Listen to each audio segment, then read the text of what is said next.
Los bachilleres de ciencia o humanística. Hola, Claudio. Hola. Bueno, hoy es un día muy peculiar.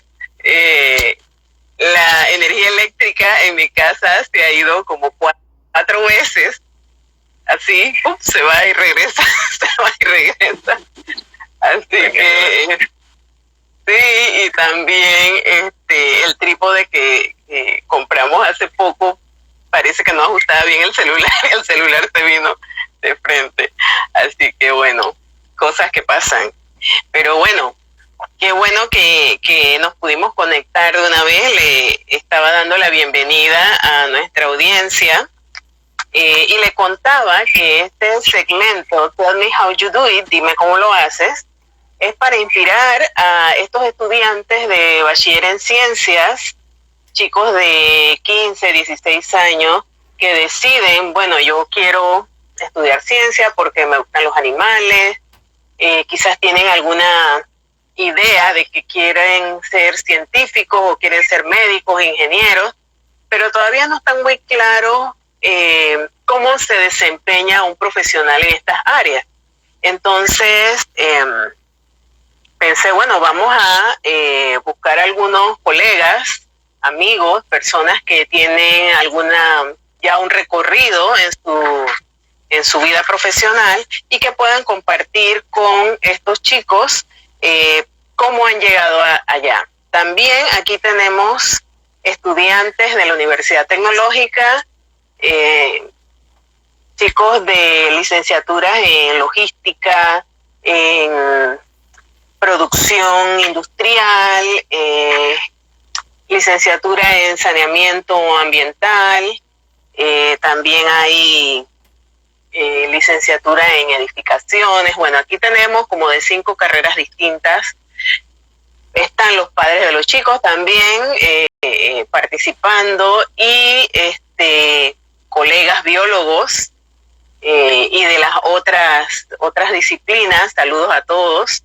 Y bueno, estamos aquí ya, parece que todo va a funcionar bien, hay buena conexión, tenemos buena luz, también empezó a llover bien fuerte, después que no llovía como por 3 semanas, empezó a llover bien fuerte, así que había mucho ruido en el techo de la casa, y bueno, cosas que pasan. Así que, bueno, Claudio, anteriormente habíamos conversado de que bueno, tú eres panameño, eres chiricano. Me contaste que hiciste tu secundaria allá en Chiriquí y después entonces te trasladaste acá a Panamá a estudiar la carrera de biólogo acá en la universidad, porque en Chiriquí está la UNACHI. Cuéntanos un poco cómo sucedió todo eso. Sí, bueno, yo vengo como la mayoría de los panameños con una educación pública, una escuela secundaria que se llama Barriada Victoriano Lorenzo, con población de estudiantes que vienen de barrios como el Retorno, Ibu Primavera, la misma Victoriano Lorenzo y parte de la que está cerca de la feria en David, y no son sectores de David que sean como y tiene algún grado de riesgo social, ¿no? Porque hay el tipo de violencia y todo esto, entonces es una parte mixta de David. Luego de eso continué en el Instituto David, que también un colegio público. Hice 2 años en el IPT de Bocas del Toro, que también tuve una visión muy distinta para mí de la sociedad en Panamá y de cómo, a pesar de que hay las escuelas públicas, la diferencia de educación dentro de escuelas públicas también a lo largo del país es muy notoria, y en Bocas del Toro aprendí de eso. También en el colegio secundario de Guavito, que tiene una población también muy mixta de estudiantes de todas partes de Bocas del Toro, que viajan hasta 2 horas para llegar a esta escuela, y a veces estudiantes que no pueden cruzar porque simplemente el río donde viven, que el camino al colegio se desbordaba. Entonces tenía muchos compañeros que experimentaban eso ya desde muy temprana edad eso me daba una percepción de cómo funciona nuestra sociedad. Y eso me llevó a buscar como ciudadano qué profesión quería yo que me ayudara no solamente a hacer lo que a mí me apasiona, sino también a suplir las necesidades de la sociedad. Y una de las cosas que yo he percibido a lo largo de los años que hace falta aquí en Panamá es educación. Y sumado a la educación, la motivación para que las personas continúen con sus profesiones y de manera que les permita llevar una vida que sea feliz, no estable, porque no es nada más. Mi profesora de biología siempre nos decía que uno debe buscar en el colegio, ella nos decía que había que buscar un balance en la vida entre la profesión, lo personal y lo económico y cada uno de los pilares que uno quiera colocar. Entonces eso siempre se me quedó en la cabeza de cómo hago yo, qué profesión quiero que me permita tener ingresos, porque también hay que vivir, hay que pagar cuentas y todo lo demás, pero también una carrera que me permita hacer lo que a mí me gusta. Entonces yo aprendí que quería estudiar biología y con recuerdo clarito palabras de mi profesor de inglés de tercer año, ahora esto es que de octavo grado, que me decía, si tú quieres estudiar biología, tú tienes que aprender inglés. Yo le decía, eso es difícil para mí porque yo no tengo los recursos, o sea, estoy en un colegio público y el nivel de los programas de inglés que no existían en esos años en la educación pública. Entonces él me dijo, bueno, pero está el INADE, en aquel entonces INAFOR. Entonces, INAFOR, claro. Sí, cuando era INAFOR, imagínense, yo no soy tan jovencito. Entonces yo tomaba los cursos gratis de INAFOR, que fueron realmente mis bases del inglés. Luego, entre Meduca, en convenio con la Universidad Latina y la UTP, y creo que la Universidad del Istmo, tenían un programa que se llama English for Life. Entonces, yo fui parte del grupo que se fue a la UTP. Entonces, en David, eso era muy fácil porque ya yo había regresado a David cuando estaba en este programa. Y entonces era solamente caminar de la UTP al Instituto David, que es prácticamente al lado. Entonces, eso era muy fácil. Cuando ya yo estaba por terminar, el que estaba en el sexto año, en el último año del bachiller, mi profesora de biología me dice, ella también era profesora en la UNACHI, y ya ella sabía que a mí me gustaban mucho los animales, y ella me dice, no te vayas para la UNACHI, vete para la Universidad de Panamá. Y me dice, a mí no me importa lo que tú tengas que hacer, pero mejor vayas a la Universidad de Panamá, allá va a haber más oportunidades. Entonces fue bien difícil aceptar el reto, porque mudarse a la capital cuando uno lleva una vida en el interior no es nada fácil. El cambio cultural es muy grande. Desde perder ese buenos días, algo tan sencillo que en el interior es como cada persona, se puede encontrar 50 personas en la mañana y dices buenos días y todas las personas te van a responder. Esa ausencia de esto en la ciudad, eso para mí era como wow, somos mundos distintos a pesar de lo chiquito que es Panamá. Y sí, es que acá en la ciudad todo es más rápido, ¿no? Aquí hay mucha gente y tenemos que competir con el tranque. Entonces la gente madruga demasiado para llegar a los lugares, aunque tengan auto. Bueno, ahora tenemos el metro, pero aún así hay que madrugar. Y entonces, este contacto social es difícil. Sigue, cuéntame. Sí, entonces ella me dice, váyase para Panamá. Yo me fui para Panamá, aprendí a andar en Diablos Rojos, que tampoco no es nada fácil. No lo aprendes desde temprana edad, eso no es fácil. Tenía que madrugar porque yo vivía en Chorrera.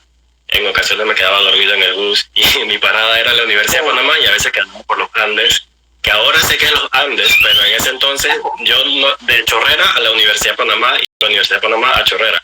De la Universidad de Panamá hacia el resto de la capital yo no conocía nada, solamente la UTP. Esos eran mis límites de mi frontera de conocimiento en la capital, y las veces que me quedaba dormido en el bus porque uno se cansa, quedaba en lugares que mi salvación o mis ángeles de la guardia siempre fueron las señoras que venden lotería. Ahí era la que yo les daba como un grado de confianza, y dije, porque uno tiene que ser muy malicioso también en la capital. Entonces yo le preguntaba a ella cómo regresar, que estaba perdido, no sabía qué bus tomar, nada. Entonces esos detalles te ayudan también mucho a madurar. Y creo que esa experiencia fue lo que durante mis años como estudiante de licenciatura, perdí el miedo de aventurarme a ir a otros lugares. Entonces, desde muy temprano, yo iba a giras con investigadores tanto de la Universidad de Panamá como de instituciones alternas, como el Instituto Smithsonian, INDICASAT. Desde mi tercer año yo logré viajar a través de CENACYT, INDICASAT, la Universidad de Panamá y la UTP. Fuimos a Boston a representar a Panamá en una delegación de competencias genéticas. Perdón, eso fue mientras eras estudiante de licenciatura. Sí, esa fue mi primera aventura afuera, y cuando yo le conté a mi madre, ella me decía, pero ¿por qué te vas a ir? Eso es muy peligroso, salir de Panamá, como toda esa protección maternal que deben tener los padres.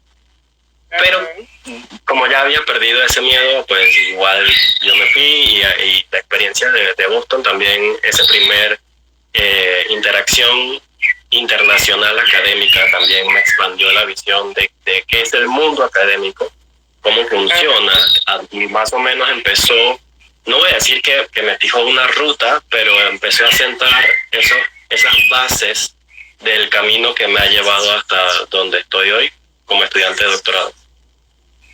Bien, miren, el tema del día de hoy es pasos para llegar a ser un científico. Ustedes ven a Claudio es bastante joven, aunque él dice que no está tan joven, pero bueno, sí es bastante joven.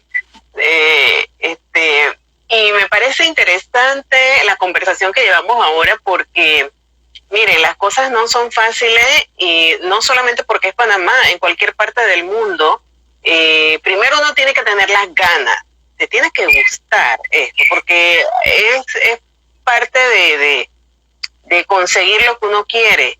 Hay que vencer obstáculos, hay que buscar las oportunidades y hay que aprovechar también las oportunidades que le llegan a uno. Y eso es parte de lo que tú estás contándonos, ¿no? Tú tomaste el reto, o sea, viajar de una provincia que está al otro extremo, acá con costumbres distintas. Acá me dijiste que estabas con una tía, ¿no? Sí, correcto. Te quedaste con una tía, sí. Entonces, no es fácil acostumbrarse a la ciudad.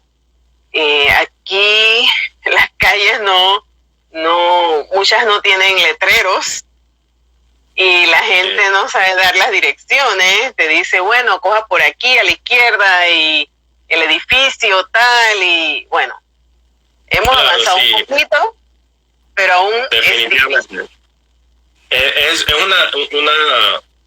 una sociedad bien compleja, a pesar de ser tan pequeña. Está bastante dividida en segmentos, estratos sociales, si lo podemos decir así. Y eso agrega un reto más en la educación, pero yo siempre he pensado y trato de hablarle a los estudiantes aún más jóvenes que yo, de buscar siempre quienes sean personas que les inspiren o que les motiven, y aprender de quién uno puede escuchar consejos. Eso es algo que para mí también ha sido muy clave, aprender de quién escuchar consejos. Hay un dicho de un astrofísico estadounidense muy básico, pero que es clave en marcar que una persona tenga la determinación de llegar a hacer lo que quiera. Y es que desde pequeños, como nuestros padres pueden influir positivo o negativo, como lo ambicioso que queremos ser. Por ejemplo, cuando un niño, el dicho de este astrofísico, Gale, habla de que como un niño que le pregunta a su mamá o a su papá que por qué el césped, la hierba, es verde. Una pregunta muy sencilla, y usualmente, bueno, vamos a hacer la práctica con cómo grabar padres e hijos de 5 años haciendo la pregunta a su mamá, y la usual respuesta va a ser: pregúntale a tu tío, o pregúntale a tu abuelo, o pregúntale a tu papá, o pregúntale a tu mamá, siempre evadiendo la respuesta. Y eso es muy negativo, porque parece una pregunta sencilla, porque es verde las hojas del césped, pero realmente es muy complejo desde un punto de vista biológico. Las hojas tienen en clorofila, y también hay parte de la física, como para los estudiantes que están recién en bachiller, cómo la física y la biología se combinan en esto para explicar que las hojas son verdes porque es una reflexión de la luz con la pigmentación que tiene la planta. Y usualmente los niños no reciben esa respuesta, que puede ser muy motivador para que el niño sea más curioso de sus entornos. Y que es súper importante porque el mundo que nos rodea es muy complejo, muy abstracto. Hay cosas que no entendemos simplemente porque están a una dimensión muy pequeña. Entonces tenemos que desarrollar mucho la imaginación. Y eso es algo que yo he aprendido de decirle a los chicos, que sí es cierto que hay que escuchar a los adultos, pero también es cierto que hay que saber a qué adultos escuchar y a cuáles no. Qué consejos tomar y qué consejos descartar. Porque hay consejos que pueden ser malos y uno los puede ver como, esto es lo que no quiero hacer. Y los otros consejos es como, esto es lo que sí quiero hacer. Y entonces yo desde que empecé la universidad empecé a buscar mis modelos, investigadores en Panamá, investigadores tanto panameños como extranjeros. Yo puedo decir, desde que estoy en segundo año de la universidad, yo he seguido muy de cerca el trabajo de biólogos como Ricardo Moreno, como Carla Aparicio, como doctora Carmen Espadafora, como Boris Angur, como Luis Mejía, personas que ya eran nombres que sonaban en la escuela de biología. Y yo empezaba a ver qué hacían ellos, porque ellos, algunos de ellos también muy jóvenes en esa época, cómo llegaron a estar donde están. Entonces, como yo quiero ser como ellos. Y eso más o menos ha sido como lo que ha marcado mi ruta. Y bueno, a los 30 años estoy estudiando doctorado en el Instituto Max Planck, que es uno de los mejores para ciencia hoy día. Entonces podemos resumir de que primero hay que tener las ganas, te tiene que gustar, por lo menos escoger un área de las ciencias que te guste, que en realidad tú no te dé pereza escuchar de ese tema, que tú tengas el impulso de leer sobre esos temas o ver un documental de esa área de la ciencia, y después saber qué se necesita para llegar allá. Tú supiste escuchar a tu profesor de que necesitabas saber inglés y aprovechaste la oportunidad y aprendiste inglés. Tu otra profesora de biología te dijo, hay mejores oportunidades en la ciudad, vete para la ciudad, escuchaste consejo y te viniste para acá, a pesar de que sabías que tenías que vencer muchos obstáculos de adaptación y todo eso, y tomaste el reto y viniste. Y después de eso, entonces, te preocupaste por tu formación y otra vez aprovechaste la oportunidad para participar en una investigación, te fuiste afuera, al exterior, era un concurso, ¿no? Algo así. Sí, ajá. Sí. Y yo siempre pendiente de las oportunidades. Aquí hay muchas becas. Hay becas que, o sea, yo puedo poner en mi currículum las becas que me he ganado, pero si pudiese colocar también las becas a las que he aplicado y no me he ganado, la lista sería 3 veces más. Por ejemplo, yo apliqué a becas de IFARU para irme a Taiwán, que no fui seleccionado. Becas de IFARU para ir a estudiar en Arkansas, en Estados Unidos, y tampoco fui seleccionado. Apliqué a una beca de STUSY, se llama el programa de la Embajada de Estados Unidos para aprender inglés, tampoco fui seleccionado. Apliqué a becas, he aplicado de Senacit, he aplicado a 5 becas y me he ganado 2. Entonces, o sea, pero la razón es que usualmente tenemos la percepción de que un primer intento debe ser lo suficiente para demostrar que uno puede alcanzar las cosas, pero en el mundo real hay que estar consciente de que hay otras personas que hacen mucho más esfuerzo que uno. Y hoy día, viendo en retrospectiva, las personas que ganaron esas becas, en lugar de yo ganarlas, yo ahora comprendo que ellos tenían aptitudes que mostraron en su aplicación que yo no logré demostrar. Entonces, ¿cómo ahí influye el aprender a redactar, el aprender a reflejar en palabras un pensamiento? Porque a veces uno lo puede tener 100% clarito en la mente, pero pasarlo a papel es otra historia y eso toma práctica. Entonces yo he visto cada una de estas fallas o becas que no he sido seleccionado como una oportunidad para aprender, y que hoy día entonces ya tengo más ventajas o tengo más experiencia al momento de aplicar a distintas becas. Y ha sido muy provechoso. Con becas que he ganado de viajes, he logrado vivir en Washington, D.C. para estar en los museos del Smithsonian.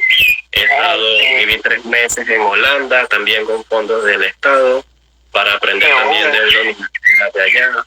He viajado a museos de Ecuador, museos de México, y bueno, viví 3 años en California. Ahora estoy, luego que pase toda esta tormenta del coronavirus, me mudo para Alemania, y así, ¿no? Siempre he como buscado y no es que voy a estos lugares, bueno, a todos nos gusta pasear, pero a cada uno de estos lugares para mí es una experiencia para regresar a Panamá y aplicar lo que aprendo en ciencia, pero también llevarlo a los sectores que lo necesitan. En particular, yo utilizo las tecnologías. Hago uso de cámaras trampas, también GPS, collares con GPS para colocarlos en animales y aprender si las áreas reforestadas que tenemos en el país realmente tienen una función positiva para la fauna, porque no es simplemente poner árboles en áreas que están vacíos y esperar que todo va a restaurarse mágicamente. Hay que utilizar datos científicos para conocer si la ruta que llevamos como país para reforestación es la adecuada, y es súper importante para evitar muchas catástrofes naturales. Para terminar este bloque de tu formación en ciencia, entonces podemos resumir de que hay que escuchar los consejos, hay que aprovechar las oportunidades, hay que ser persistente, aprender de los errores y buscar modelos, buenos modelos, ser selectivo. Para todo eso te ha ayudado en tu formación en ciencias y a llegar hasta donde has llegado, y todavía vas a seguir escalando. Entonces, aprovechar el acceso a la tecnología para buscar convocatorias. En mis tiempos, el aviso de convocatorias había que todavía revisar murales en la escuela o en el colegio, en la universidad, para saber qué convocatorias estaban disponibles. Hoy día, cada mes ya yo tengo la lista de plataformas virtuales que visito, de CENACYT, de National Geographic, de diferentes fundaciones que yo sé que tienen convocatorias, para saber cuándo las convocatorias están abiertas y qué requisitos para prepararme adecuadamente para cada convocatoria, porque cada convocatoria requiere un tiempo de preparar la documentación. Entonces, a veces he visto muchos estudiantes hoy día jóvenes que cometen el error de intentar aplicar a una convocatoria a la que se dieron cuenta. La convocatoria, vamos a decir que cierra mañana, y ellos se dieron cuenta 3 días atrás. Entonces quieren en 3 días hacer lo que otros aplicantes ya vienen haciendo en un mes. Y entonces siempre nos quejamos, pero es que a mí no me avisaron. Es como, pero está en internet, y ese es algo que hoy día muchos tenemos acceso. Sí es cierto que hay áreas donde todavía debemos mejorar esto en el país, pero la gran mayoría de las personas tenemos el acceso a redes sociales, a los websites del IFARU, de CENACYT, y ver entonces cuándo sus convocatorias están abiertas. Y también de otras partes del mundo, porque no es nada más estas becas de la OEA, becas a veces el Banco Mundial también tiene becas, las mismas universidades, programas en Europa, en Canadá, en Brasil, en México, en todas partes del mundo siempre hay oportunidades para extranjeros, y solamente es buscar en Google. Sí, hay que, como dicen, el que busca encuentra, ¿no? Entonces, y estoy muy contenta porque cuando yo estudié, eso era muy difícil, no habían oportunidades. El Smithsonian era el que traía jóvenes como tú, los traía aquí a estudiar y hacer sus tesis doctorales en nuestros bosques. Y entonces, los que estábamos, pues entonces le hacíamos la parte de trabajo de campo, la parte técnica a estos estudiantes de doctorado. Entonces, nosotros decíamos, bueno, pero ¿cuándo nos toca a nosotros? ¿Cuándo vienen estas oportunidades? Pero bueno, ya están las oportunidades, pero sí, uno tiene que buscarlas también. Como tú bien dices, tener tu lista de instituciones y estar pendiente. Si esta convocatoria ya se venció el plazo, bueno, y sabes que el próximo año se van a abrir nuevas convocatorias, entonces prepárate.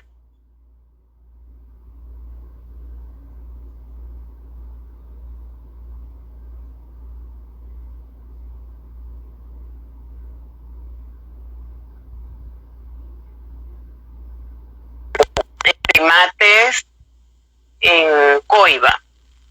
Cuéntanos sobre tienes un trabajo en primates en Coiba, ¿cierto? Sí. Sí. Cuéntanos un poco, empezaste ya a hablarnos algo de las trampas y eso. Cuéntanos ya tu etapa ya de científico. ¿Cuáles han sido tus trabajos? Sí, yo estaba desde el 2000, finales del 2012, cuando todavía era estudiante de licenciatura, yo empecé un día a la semana a trabajar en el laboratorio de aquí del Smithsonian que utiliza cámaras trampas. Y yo decía, pero apenas se acaba el semestre, yo estoy disponible más de un día a la semana. Entonces, a lo largo de los años, eso me dio el acceso a ser ya un poco más como la persona encargada de toda la logística de trabajo de campo, entrenar a otros estudiantes para asistentes. A ver, Claudio, ¿pero eso era mientras estabas estudiando la licenciatura o en la maestría? Eso era terminando la licenciatura, y porque yo terminé mi licenciatura en el 2013. Y empecé con el posgrado en el 2017.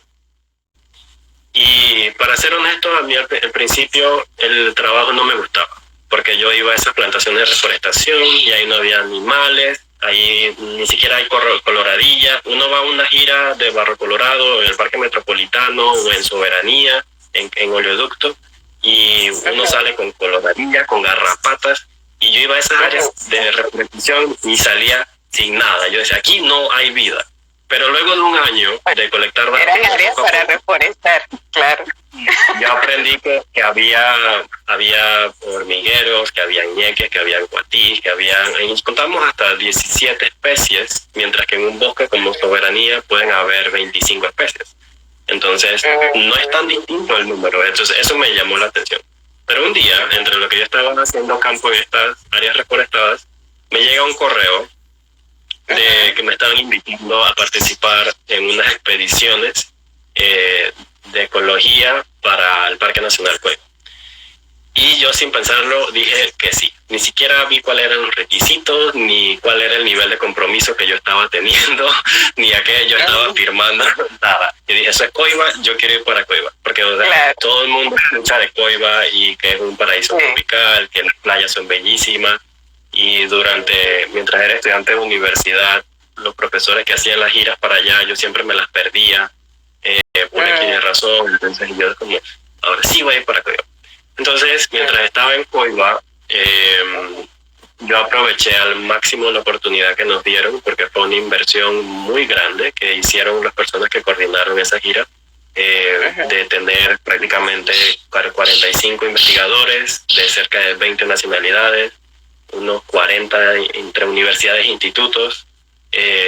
Entonces, en mi parte, teníamos la pregunta si existían felinos o existían otras especies de mamíferos que no hayan sido reportados anteriormente.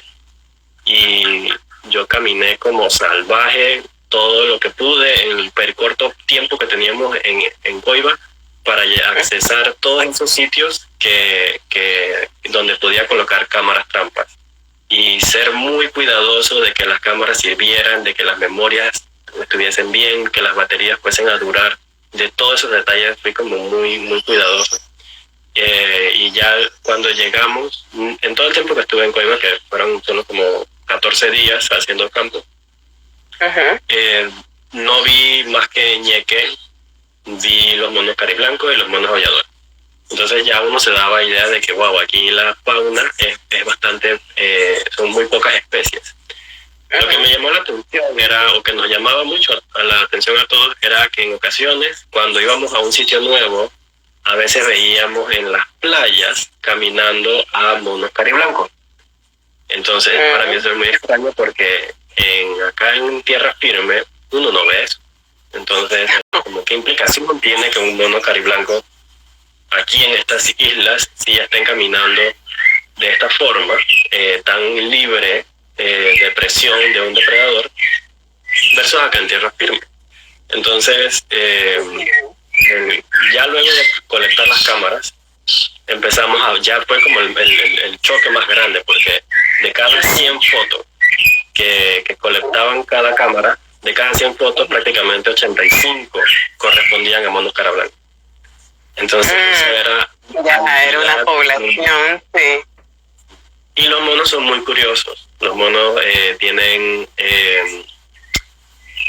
los monos cariblancos son de las especies en el continente de América, son de las especies más curiosas, y usualmente por esa razón son utilizados como modelos para explicar la cultura humana.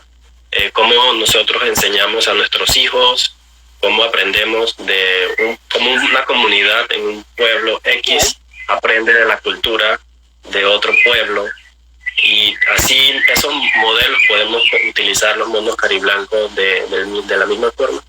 Entonces, ahí viendo la cantidad de fotos empezamos a ver cómo podemos ayudar a explicar que los humanos en algún momento de nuestra historia, que estábamos en los árboles, cuando no nos veíamos obviamente como nos vemos ahorita, pero nuestros antecesores que estaban en los árboles, ¿cómo fue que decidieron o que lograron caminar en el suelo? Y es un proceso lento, ¿no? Hay cambios climáticos que ocurrieron, hay presiones que los obligaron a bajar, los argumentos dicen que comida, otros dicen que depredadores, pero no hay mucha evidencia. Entonces los monos cariblancos de aquí de Panamá, que igual están en otras partes de Centro y Suramérica, nos permiten conocer que primates, los humanos y otras especies, podemos aprovechar las oportunidades donde no hay depredadores para explorar más territorio. Y es lo que hacen los monos cariblancos en el Parque Nacional Coiba. En ausencia de depredadores, ellos logran explotar los recursos al buscar alimento, tanto en el bosque, en los árboles, como en el suelo. Y esto tiene implicaciones muy, muy grandes porque, por ejemplo, una tropa de monos cariblancos en soberanía, como solo se puede mover entre los árboles porque bajar al suelo representa peligro. Claro, ahí está en el dosel. Para poder llenarse de comida y tener toda la energía que necesita un individuo por día, una tropa de 20 individuos debe recorrer mucho terreno en el bosque, porque si vas a un árbol, y vamos a decir un árbol de jobo, ese árbol de jobo no va a tener, vamos a decir que, qué sé yo, 100 frutas para que le toquen 5 a cada individuo. Entonces, a un primer árbol que los monos visitan, sí, probablemente se puedan alimentar la mitad de los individuos. Entonces toca ir a otro árbol, encontrar otro árbol, y eso requiere inversión de energía. Entonces, como esa solidaridad entre los individuos de viajar en el bosque hasta que todos estén llenos, por decirlo así, que tengan la energía suficiente. En Coiba no ocurre eso.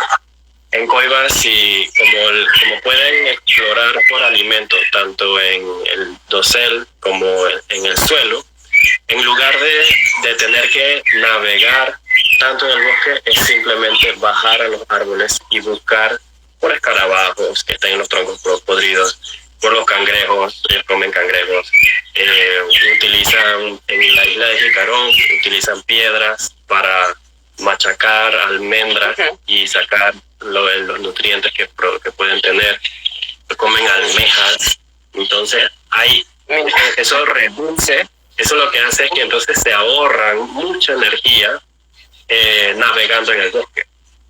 Y eso es clave para entender cómo nosotros luego empezamos nuestra dieta en humanos, ¿no? Como algunas comunidades, por ejemplo, una comunidad que se alimenta en base a agricultura, ¿qué tanto tiene que viajar cada individuo versus una comunidad que se alimenta en base a la pesca? Los que se alimentan en base a la pesca tienen que viajar tal vez un poco más para poder adquirir los peces, mientras que los que se alimentan en base a agricultura probablemente tengan que viajar menos porque tienen los cultivos ahí más cercanos. Entonces, todas estas analogías es lo que nos llevó a hacer este estudio de los monos cariblancos en Coiba, y con algo muy sencillo, porque todos los datos vienen básicamente de cámaras trampas. Oh, qué bueno, qué bueno, qué bueno. Oye, qué bien, qué interesante. Vamos a ver cuánto tiempo nos queda. Bueno, son las 3:40. Creo que es el momento para mirar si hay alguna pregunta por ahí, Dagny. No hay comentario. Bueno, entonces, creo que, mira, esto me parece tan interesante, todo tu trabajo, y sobre todo que hayas tenido la nobleza de compartir con nosotros todo lo que tuviste que hacer para llegar hasta donde estás, y yo sé que vas a lograr mucho más por todo lo que nos has contado. Si quieres compartir algo más de tus otras investigaciones, cuéntanos del doctorado, Sí. un poco más. A pesar que tal vez lo que me ha dado a conocer un poquito más es el trabajo de Coiba, sinceramente lo que yo aspiro como biólogo profesional y ciudadano es brindar las herramientas a las autoridades para que tomen las decisiones correctas en base respecto a la conservación. Nosotros no podemos decidir sesgadamente, o sea, sin ningún tipo de datos. No podemos Ese es un trueno. no podemos decidir que vamos a utilizar teca o estas especies de árboles sin ninguna base científica. Entonces, y principalmente porque tiene impacto social, de salud, tiene impacto económico. Por lo menos si nosotros no mejoramos el grado de conservación y la restauración dentro de la cuenca del canal, nosotros tenemos en peligro nuestra principal fuente de economía uno de nuestros motores más grandes económicos del país, que es el canal. El canal depende del agua, y el agua depende de una cobertura boscosa funcional, porque no es distinto a lo que las autoridades ahorita mismo tienen la concepción que porque hay teca ya eso es cobertura boscosa. Sí es cobertura boscosa, pero no es funcional, porque no le ayuda. Entonces, no hay alimento allí para los animales. Palabras técnicas como estas son claves para aprender a saber qué decisiones tomar como país, como también las autoridades en representación de la sociedad. Entonces, al mismo tiempo que pues procuro dar entrenamiento a biólogos más jóvenes, que vean que la ciencia es mucho más amplia, es mucho más que simplemente conocer el número de especies. Actualmente tenemos una formación muy taxonómica de saber nombre de especies, pero con saber nombre de especies, que es muy importante, porque sí es cierto que debemos conocer la diversidad de las especies, pero cuando dividimos las ciencias, la taxonomía es simplemente una área, y existen muchísimas otras áreas que en el país necesitamos para avanzar en cosas. Y algo que sí les quiero dejar de tarea a los oyentes es que busquen qué hemos aprendido los humanos de otras especies. Eso se llama biomímica. Por ejemplo, algo tan sencillo como uno ve las lagartijas en las casas, cómo ellas caminan en las paredes en una forma vertical. Eso es algo que los humanos no podemos hacer, pero aprendiendo de la física y de la biología de estas especies, entonces podemos hacer zapatos que a los humanos nos ayudan a explorar otras regiones del mundo que sin esos zapatos no podemos hacer, porque nosotros no tenemos la adaptación biológica para caminar verticalmente, pero esos geckos sí la tienen. Entonces así hay un montón de cosas, como hemos aprendido de la navegación. El mundo se mueve hoy día en gran parte porque hemos aprendido, utilizamos las aves como modelo para el desarrollo de la aviación. La aviación también se maneja en base a los radares. Y adivinen de quién aprendimos a hacer los radares, de los murciélagos. Y así hay un montón de cosas que hemos aprendido de las especies y cómo eso influye en nuestra sociedad. Entonces el concepto es biomímica. Si pueden buscar qué ejemplos de biomímica, es para que los jóvenes vean cómo mezclar la biología, la física, la ingeniería, todos estos campos que se apoyan de la tecnología en función de mejoras para la sociedad. Claudio, uno de los oyentes quiere escuchar sobre tu experiencia en Barro Colorado. Cuéntanos sobre eso, por favor. Yo soy tan fanático de Barro Colorado que de relajo y en broma le he dicho a los administradores del Smithsonian que yo me voy a ir a vivir a Barro Colorado. Voy a hacer mi casa en Barro Colorado. Yo veo Barro Colorado como el patio de mi casa. Wow. Bueno, esta entrevista está sumamente divertida. Han pasado cualquier cantidad de cosas. Además del mirlopardo que está cantando atrás de ti, anunciando que viene el agua. Sí. En Barro Colorado fue donde yo aprendí que ciencia no es solamente aprender nombres de especies. Aprendí de ecología, aprendí a utilizar GPS. Yo no sabía utilizar GPS hasta que llegué a Barro Colorado. Aprendí a navegar en el bosque sin GPS también. Hoy día con compás, que no es algo tan fácil de hacer. En el salón de clases se ve muy fácil, pero en el bosque eso no es tan fácil. Ser muy paciente, porque pueden ocurrir cosas.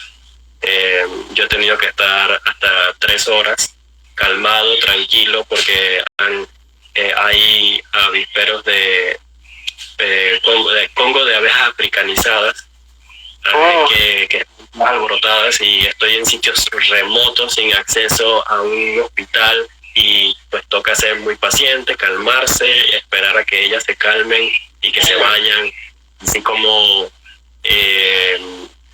tener accidentes. Cualquiera se puede caer en el bosque y pues hay que evacuar y tener la paciencia para estas cosas. Entonces, como mucha calma, y todas estas cosas yo las he aprendido en Barro Colorado, porque ya después cuando voy a los otros sitios es más fácil llevar las situaciones, porque ya uno considera medidas de seguridad de una forma más segura. Pero también veo Barro Colorado como una fuente de inspiración, porque hay muchas bases científicas históricamente.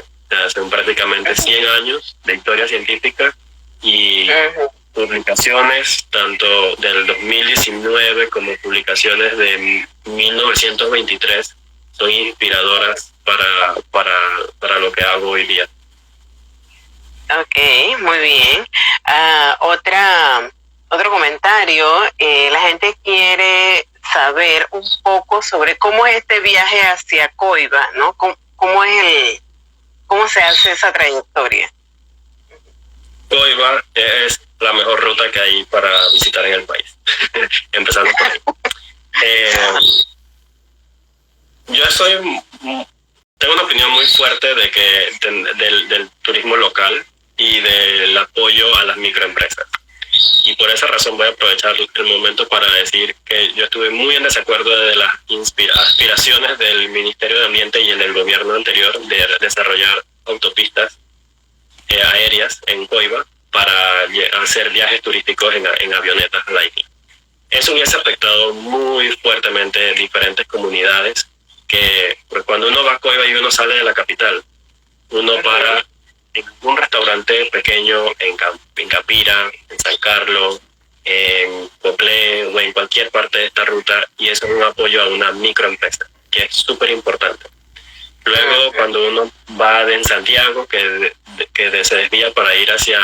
yo salgo de una comunidad que se llama el Pixby, el banco, y desde el banco, ya ahí yo tengo dos restaurantes pequeñitos, que también son los que yo, donde consumo para dar el apoyo a las comunidades. Entonces, así como está el banco, hay otras 13, 14 comunidades a lo largo de la costa, desde Azuero hasta Chiriquí, probablemente hasta 20 comunidades que brindan el servicio de llevarnos al Parque Nacional Coiba. En Coiba requiere una logística diferente, ¿no? Porque no hay acceso hay que considerar llevar agua, hay que considerar llevar comida suficiente, hay que considerar llevar equipo,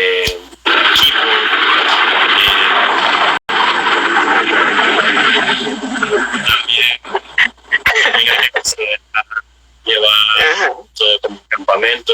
En el caso mío que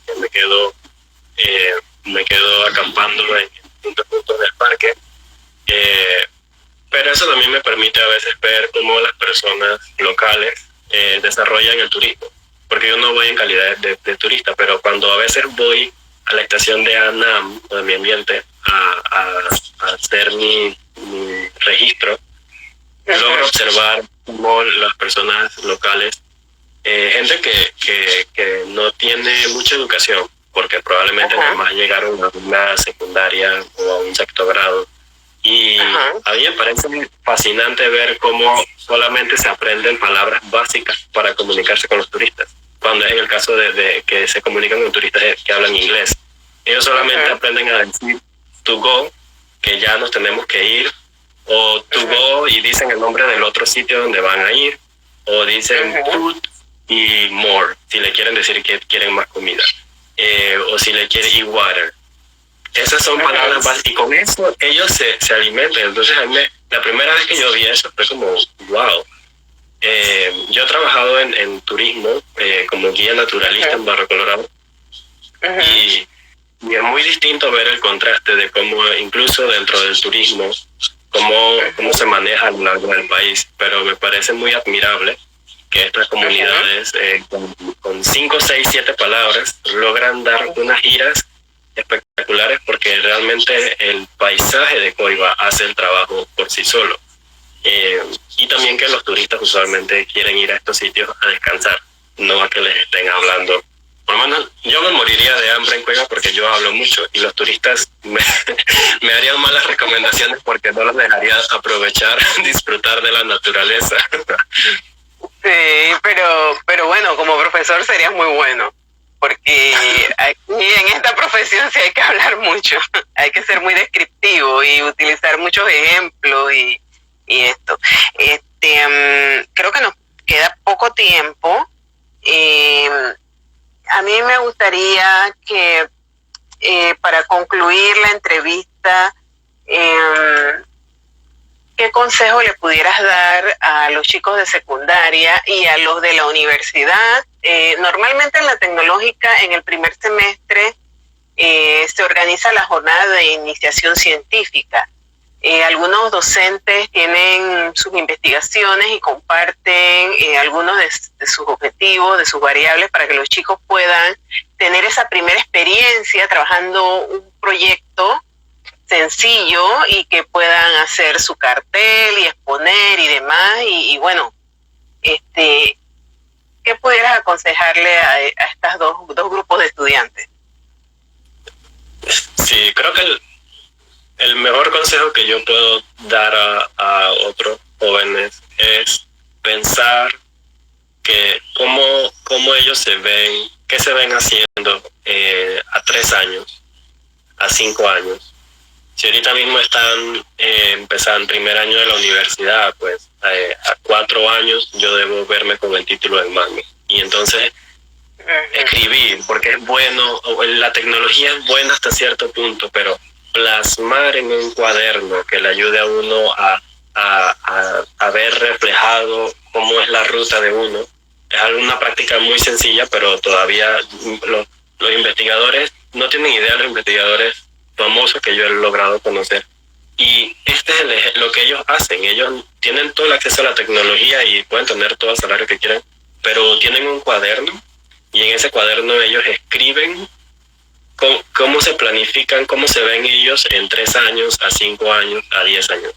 Entonces, si yo quiero saber, si yo fuese un estudiante de primer año en la universidad, yo quiero planificar a ver en 4 años, si ya debo terminar la licenciatura, qué pasos necesito yo para alcanzar ese objetivo.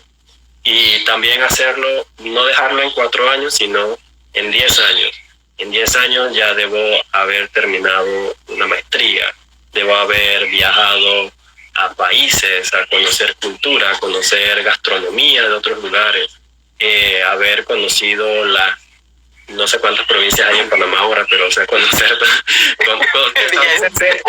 establecerse esas metas, pero escribirlas, porque cuando uno va de regreso a ese cuaderno, eso le sirve a uno para autoevaluarse. Y autoevaluarse es muy útil porque aprendes a conocerte a ti mismo.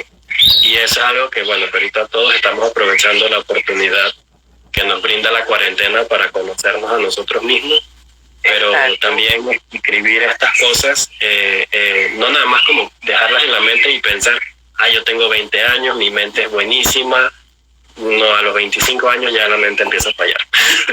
Entonces, escribir las cosas, objetivos, y así, darse ganchitos, o sea, algo tan sencillo como una carita feliz que nos daba una maestra en kinder, pero cómo eso nos motivaba y nos hacía feliz. Así mismo de adulto funciona, porque nuestra mente necesita motivación, necesita inspiración, y autoevaluación es muy bueno para eso, porque ya en la vida de adulto no vas a tener a un consejero como en el colegio, si todavía existe el término de consejeros, que te van a decir qué hacer, cómo vas y todo eso. Ya es algo que haces tú mismo.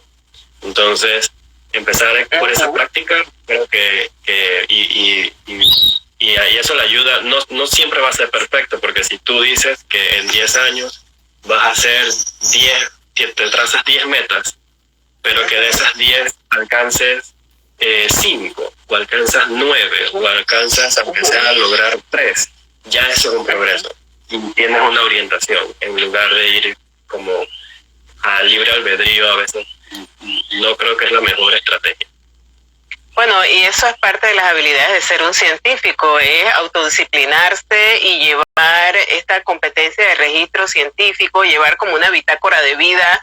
Bueno, tengo esta trayectoria, como tú dices, poniendo ganchitos y cada vez teniendo un reto adicional a tu proyecto de vida. Oye, Claudio, muchas gracias por compartir con nosotros. De verdad ha sido todo un placer. Me he divertido mucho, aparte de todas las cosas que han sucedido. Bueno, los biólogos somos especialistas en adaptarnos a las situaciones y salir airosos, así que aquí lo hemos demostrado. Tu escenario también es mucho mejor. Imagina, tienes todo un bosque atrás, tienes aves y hasta la atmósfera está contribuyendo a que esto sea más divertido e interactivo. Bueno, gracias por todo. No, gracias a ustedes por la atención y por la invitación, y a la orden siempre. ¿Cómo no? Bueno, entonces, muchas gracias. El miércoles 15, Claudio, vamos a tener a Jorge Padilla, de el grupo Generación de Amigos Ecológicos. Es un grupo universitario y vamos a hablar de voluntariado. Va a ser este miércoles 15 a las 5 de la tarde, para que todos los usuarios y que han estado en esta conversación estén pendientes. Y te deseo el mejor de los éxitos, Claudio. No te pierdas, y espero verte en este mismo escenario con otro tema de tus investigaciones y demás. Y conocernos en persona, porque Nos hemos conocido en tiempo de cuarentena virtualmente, pero no nos conocemos en persona, y con mucho gusto yo visitaría a los estudiantes en las universidades y en los colegios para hacer un conversatorio en persona si ellos están interesados. Así como no, bueno, entonces vamos a tomar nota. Y que no me cuente para atrás. Sí, cómo no. Además también debemos ir a Coiba. Yo no conozco Coiba, imagínate, así que sería una buena oportunidad para ir a hacer algunas observaciones y ver todas estas técnicas de poner las cámaras y registro y demás. Oye, muchas gracias. Entonces nos vemos el miércoles 15 a las 5 de la tarde, otra vez en el segmento Tell Me How You Do It, dime cómo lo haces. Hasta luego.